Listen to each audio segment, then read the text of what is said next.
Hello friends, आज हम circle के क्वेश्चन करने वाले हैं। Circle which is a part of mensuration. तो सर्कल के बारे में हम जान लेते हैं कुछ बेसिक चीज़ें। सर्कल में जो बीच का बिंदु होता है ये केंद्र होता है और यहाँ से अगर आप कोई लाइन खींचेंगे इसकी बाउंड्री तक तो वो इसकी रेडियस कहलाएगी। ये रेडियस है यहाँ से यहाँ तक, और अगर रेडियस को अगर हम डबल कर दें तो ये हो जाता है डाईमीटर। ये पूरा हो जाता है डाईमीटर। डाईमीटर जिसे हिंदी में व्यास कहते हैं, और जो डाईमीटर है वो सर्कल को दो इक्वल पार्ट में डिवाइड कर देता है। तो अब हमें वृत्त का क्षेत्रफल, सर्कल को वृत्त कहते हैं, वृत्त का क्षेत्रफल एरिया ऑफ सर्कल का फॉर्मूला होता है पाई आर स्क्वायर। और एक वृत्त की परिधि होती है, परिधि मतलब इसकी ये जो लेंथ है इसे कहते हैं परिधि, सरकमफेरेंस जिसे कहते हैं, 2 पाई आर इसका फॉर्मूला होता है। तो ये दो बेसिक फॉर्मूले हम याद करेंगे और इन्हीं का आगे हमें यूज करना है। एक वृत्त की परिधि एवं त्रिज्या का अंतर 37 सेंटीमीटर है। इस वृत्त का क्षेत्रफल क्या होगा? वृत्त की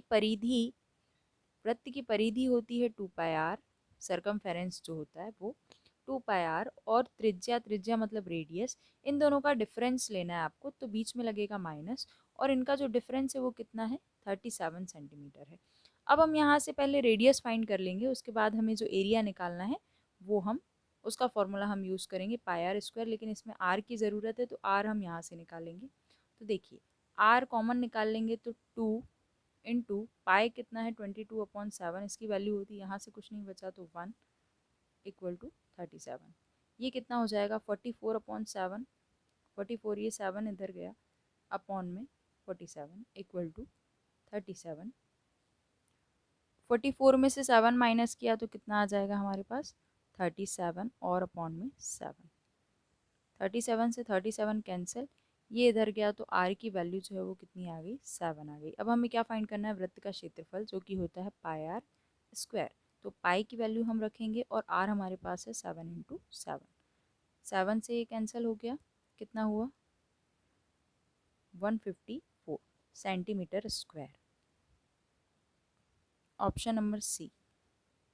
नेक्स्ट क्वेश्चन हम देख लेते हैं। उस वृत्त की त्रिज्या क्या होगी जिसका क्षेत्रफल 5 मीटर तथा 12 मीटर त्रिज्या वाले दो वृत्तों के क्षेत्रफल के योग के बराबर है? क्या बोला गया है कि एक सर्कल है, उसकी आपको रेडियस बतानी है, और जो कि जिसका एरिया, उस सर्कल का एरिया जो है बाकी के दो सर्कल जो हैं जिनकी रेडियस 5 और 12 है उनके एरिया के योग के बराबर, मतलब सम के इक्वल होगा। तो हमें यहाँ पर लिख लेना है पाई आर स्क्वायर, कैपिटल आर हमने यहाँ पे यूज़ किया है जिसकी हमें रेडियस फाइंड करनी है, और इसका जो एरिया है वो बाकी के दो एरिया, सर्कल के एरिया के बराबर है। तो वो हम लिख लेते हैं R1 और ये R2, और इनकी रेडियस हमें गिवन है। पाए हम पहले कॉमन निकाल लेते हैं, तो इसकी जो रेडियस है वो कितनी है? 5। 5 का स्क्वायर हो जाएगा और यहाँ पर 12 का स्क्वायर।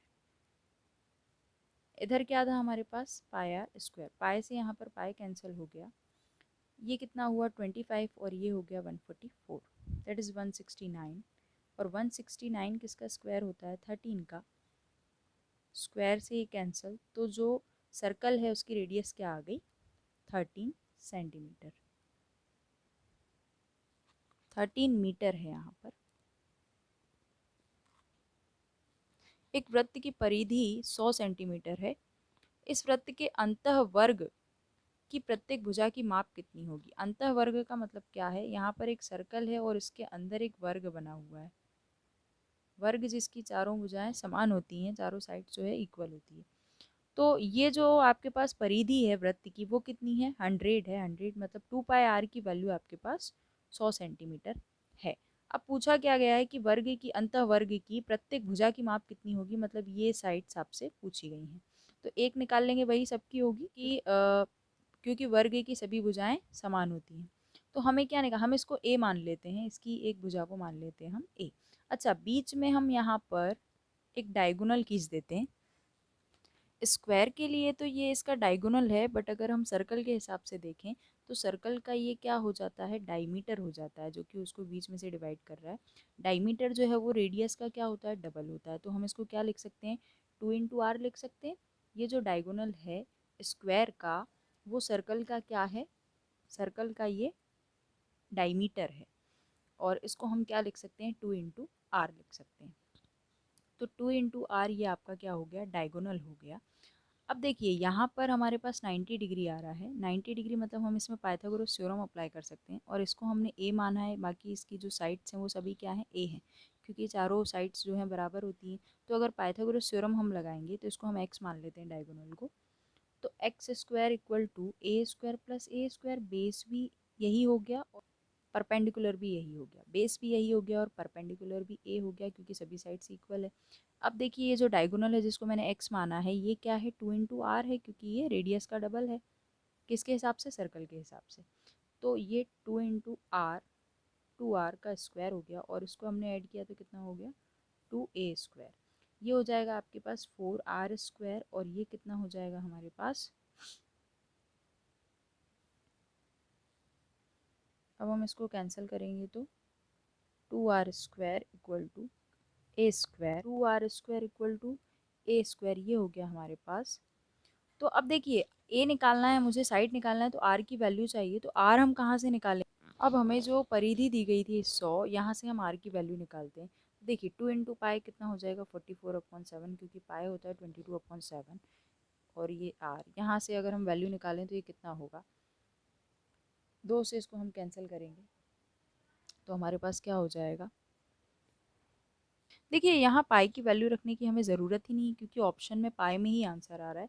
तो अगर आप आर की वैल्यू यहाँ से निकालें तो आर की डायरेक्ट वैल्यू हमारे पास कितनी हो जाएगी, 100, और ये 2 पाई जो है डिवाइड में चला जाएगा और ये इससे कैंसिल होगा तो 50/पाई आर की वैल्यू आ गई। अब आर की वैल्यू को हम यहाँ पर रख देंगे तो 2 × 50/पाई कितनी बार आएगा, 2 बार आएगा और ये ए स्क्वायर।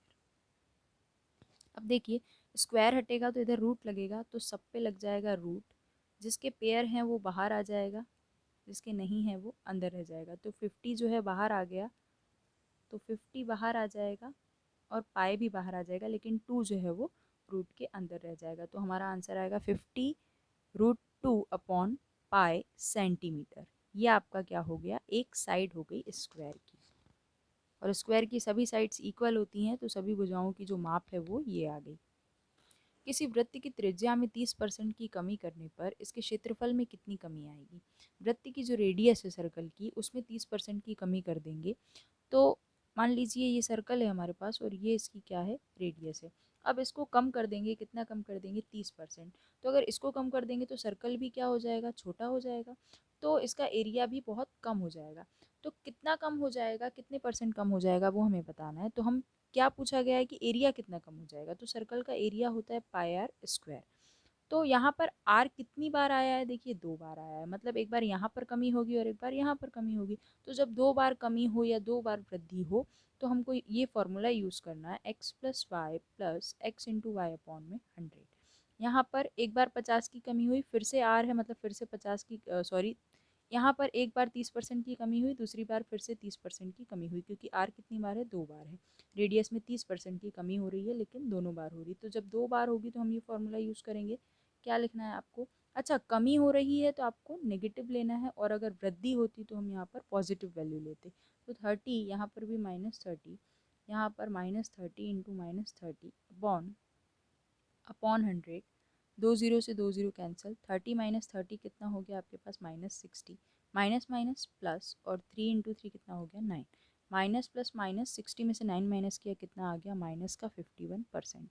माइनस का 51% जो है, इतनी कमी, माइनस का 51 जो है इसका मतलब ये है कि कमी हो रही है, तो 51% की कमी होगी, तो 51% इसका आंसर हो जाएगा। अगर माइनस में आता है तो इसका मतलब है कमी होती है, और प्लस में आता है तो वृद्धि होती है। तो यहाँ पर जब सर्कल की रेडियस में कमी हुई है तो क्षेत्रफल में भी कमी ही होगी, और वही हमसे पूछा था, इसलिए आंसर जो है वो नेगेटिव आएगा। लेकिन आपको इसको परसेंट में 51% ही लिखना है, माइनस में नहीं लिखना है। किसी वृत्त के व्यास में 40% वृद्धि करने पर इसके क्षेत्रफल में कितनी वृद्धि होगी। पिछले वाले क्वेश्चन में जो रेडियस थी उसमें चेंजेस हो रहा था, इसमें कमी हो रही थी उसमें 30% की, लेकिन यहाँ व्यास बोला गया है। तो देखिए जो रेडियस है, रेडियस और व्यास, व्यास मतलब डायमीटर, रेडियस का डबल होता है डायमीटर, तो अगर रेडियस कम होती है ज़्यादा होती है तो उसका फ़र्क इस पर भी पड़ता है। तो अगर आपको रेडियस बोलें या फिर व्यास बोलें, व्यास मतलब डायमीटर, या फिर परिधि बोलें सरकमफेरेंस, तो तीनों में आपको यही अप्लाई करना है। पाई आर स्क्वायर जो है, वृत्त का क्षेत्रफल होता है पाई आर स्क्वायर, और इसमें वृद्धि पूछी गई है। तो आपको अगर व्यास में वृद्धि हो रही है इसका मतलब उसकी त्रिज्या में भी वृद्धि हो रही है। यहाँ पर इसके व्यास में वृद्धि हो रही है, व्यास में वृद्धि हो रही है इसका मतलब त्रिज्या में भी वृद्धि हुई होगी, तभी तो व्यास में हुई। और तभी क्या होगा, परिधि में भी अगर रेडियस बोलें या फिर डायमीटर बोलें या सरकमफेरेंस बोले, तीनों में वृद्धि हो रही है। इसका मतलब ये है कि सबसे पहले तो रेडियस में वृद्धि हो रही है, तो आपको इसको इसी तरह से सॉल्व करना है। रेडियस में वृद्धि लेनी है कितनी, 40%, और 2 बार हो रही है, तो आप फॉर्मूला वही यूज़ करेंगे, x plus Y plus X into Y upon में 100।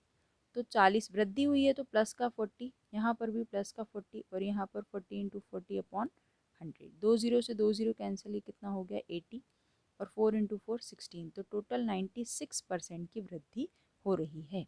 तो अगर आपको त्रिज्या दें या व्यास दें या फिर परिधि दें, तो उनका सीधा सा मतलब यही है कि उसकी जो उसकी जो त्रिज्या है उसमें वृद्धि हो रही है, क्योंकि त्रिज्या में वृद्धि होगी तभी डायमीटर में होगी, और उसी हिसाब से उसकी परिधि में भी वृद्धि होगी, क्योंकि सर्कल बड़ा हो जाएगा अगर त्रिज्या बड़ी होगी तो आपको इसको त्रिज्या में वृद्धि ही लेना है। किसी अर्धवृत्त का परिमाप 36 सेंटीमीटर है, तो इसका क्षेत्रफल कितना होगा। देखिए, ये होता है हमारे पास एक सर्कल, और इसको अगर आधा कर दिया जाए तो ये कितना हो जाएगा, इतना हो जाएगा। तो इसका पेरीमीटर हमारे पास होता है, इसका जो पेरीमीटर यानी कि सरकमफेरेंस परिमाप जो होता है वो 2πr होता है। तो इसका क्या होगा, तो ये आधा है, तो आप सोच रहे होंगे कि इसे हम आधा कर दें तो ये हमारे पास हो जाएगा, लेकिन अगर आप इसको आधा करेंगे तो आपके पास सिर्फ इतना आएगा। ये वाली चीज़ और है यहाँ पर, तो ये कितना है 2 इंटू आर, ये कितना है डायमीटर, डायमीटर को हम क्या लिखते हैं, ये क्या है डायमीटर, और डायमीटर को हम लिखते हैं 2r। तो हमें ये तो लेना ही लेना है, इसका जो फॉर्मूला होता है पाई आर प्लस 2 इंटू आर, ये क्या होता है अर्धवृत्त का परिमाप का फॉर्मूला होता है, और ये ऐसे बनता है। तो अब इसका जो परिमाप है वो कितना दिया गया है हमें, 36 दिया गया है। आर को कॉमन निकाल लेते हैं हम, पाई तो कॉमन नहीं, यहाँ पर हम आर को कॉमन निकाल लेते हैं। पाई की वैल्यू रखेंगे 22/7 और ये +2, कितना हो जाएगा ये 14। 14 को आप इसमें ऐड करेंगे तो कितना हो जाएगा हमारे पास 36/7। 36 से ये कैंसिल हो गया, 7 इधर आया, तो आर जो है हमारे पास कितना हो गया 7 हो गया। ये हमारा रेडियस आ गया। अब हमें अर्धवृत्त का क्षेत्रफल निकालना है, जो कि क्या होता है, वृत्त का क्षेत्रफल होता है πr², अर्धवृत्त यानी इसको आधा कर दो तो ये अपॉन 2 हो जाएगा। तो 22/7, आर कितना है हमारे पास 7, 2 बार लिखेंगे क्योंकि स्क्वायर है, और नीचे ये वाला 2, 7 से 7 कैंसिल, ये इससे 11 बार में, तो आपके पास क्या आंसर आ गया 77 सेंटीमीटर स्क्वायर। ये अर्धवृत्त का परिमाप हो गया। ये कुछ हमने सर्कल के क्वेश्चन किए। अगर आपको आज के क्वेश्चन समझ में आए हैं और वीडियो पसंद आया तो वीडियो को लाइक करें और चैनल को सब्सक्राइब कर लें। Thank you so much.